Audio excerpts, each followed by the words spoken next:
There's a saying attributed to Seneca: "You should not trust all men, but only those who deserve credit." The world is full of various kinds of people: kind, selfish, and a few dangerous. But evil's not always immediately apparent. There's no wicked smile or laughing villain. In fact, most of the time, evil looks like charm, generosity, or even concern. The Stoics believed that the greatest threats to a person's peace of mind come not from the outside world, but from the people we allow too close. So, how do you recognize these people before they cause harm? In this video, we are going to learn 5 Stoic signs that reveal you are dealing with an evil person. But be warned, what you will learn today is not just about spotting evil in others. It's about ensuring that you don't become like them. And if you're a newcomer here, welcome to the Stoic Thought, where we dive into the wisdom of philosophy, psychology, and human nature. If you find value in gaining clarity and strength through Stoic teachings, subscribe and join us. Let's begin now. 1. They delight in other people's misfortunes. Perhaps the most simple test of character is this: how does one respond to someone else's pain? According to Marcus Aurelius, sympathy with others is to be developed not because it is sentimental, but because it shows the strength of one's soul. An evil person, however, acts on the opposite end. They triumph over others when they fall. They sneer when a fellow fails. They find their strength in the weakness of someone else. It is the same people who secretly take pleasure in your pain, but not openly, but covertly.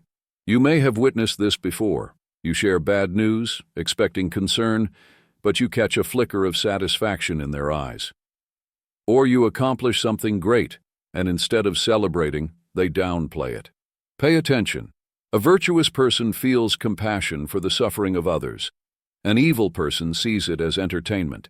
The Stoics believed that envy and cruelty are signs of a soul that is weak and undisciplined. A person who feeds off others' pain will never build true strength within themselves. 2. They distort reality to serve themselves. Evil people do not merely lie, they alter reality itself.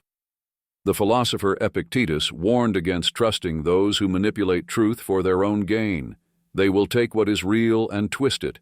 If they betray you, suddenly you are the one who's at fault. If they hurt you, it's because you made them do it. Such people are not mistaken.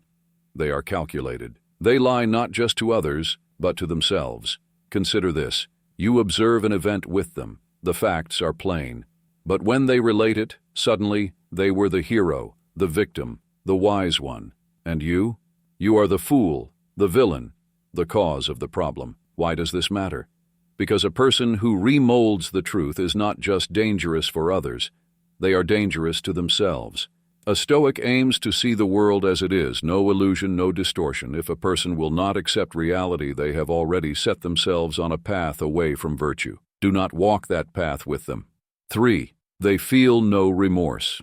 To err is to be human.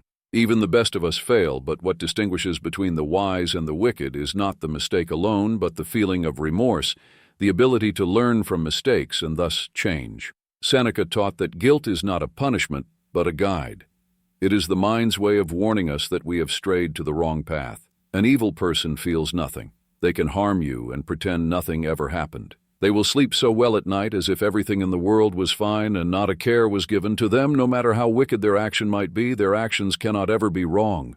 Worst still, they could even return the pain inflicted unto you. And if you feel hurt, then you're only overreacting, and when you approach them, you become weak. This is the sign of a completely lost soul, one that has given up on the path of virtue altogether. So ask yourself, does this person take responsibility for their actions, or do they justify every wrong they commit? Because a person who never feels remorse will never stop doing harm. 4. They create conflict and chaos for no reason. Some people bring wisdom, others bring disorder. The Stoics cherished tranquility, not as an indulgence, but as a necessity of the good life. A person who constantly disrupts peace is not just troublesome, they are destructive. Think of the people in your life. Do they bring calm or do they bring storms? Do they solve problems or create them? An evil person feeds on difference. They divide friends from friends. They fuel gossip, argumentation, and relish seeing relationships disintegrate. Why? For when the world is in chaos, they are strong. But here's the Stoic reality. They are impotent within. A person who exercises control over others by keeping them in disorder is a person with no control over their own mind. He is a slave to his emotions: envy, anger, fear.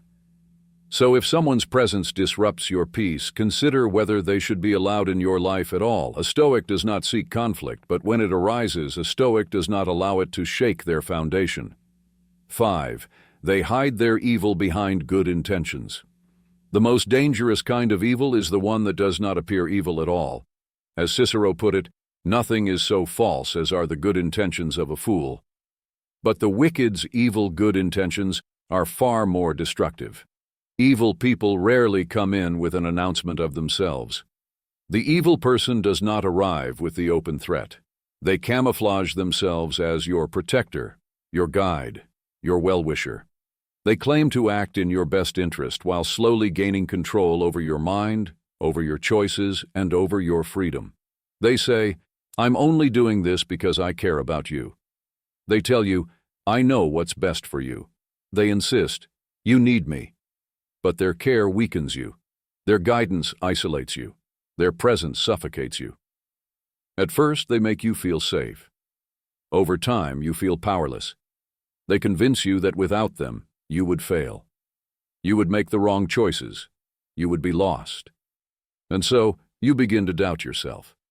The Stoics taught that true virtue is measured by action, not words. Anyone can claim to be good, but a truly good person makes you stronger, not weaker. They offer wisdom without demanding obedience. They give support without expecting control, so ask yourself, does this person give me freedom, or do they take it away? Do they empower me, or do they make me dependent? Do they truly act out of love, or do they use love as a weapon? A captor, not a guardian, is a person who controls you in the name of care. And the only way to break free from their grip is to realize that their kindness was never kindness at all. Now you know the 5 signs of an evil person. They enjoy your suffering, they bend reality to fit their needs, they have no conscience about doing wrong, they create conflict for control, they hide their wickedness behind benevolent motives. If you learn from this, subscribe to the Stoic thought for more insights into wisdom, clarity, and self-mastery. Stay disciplined, stay aware, and most of all, guard your mind.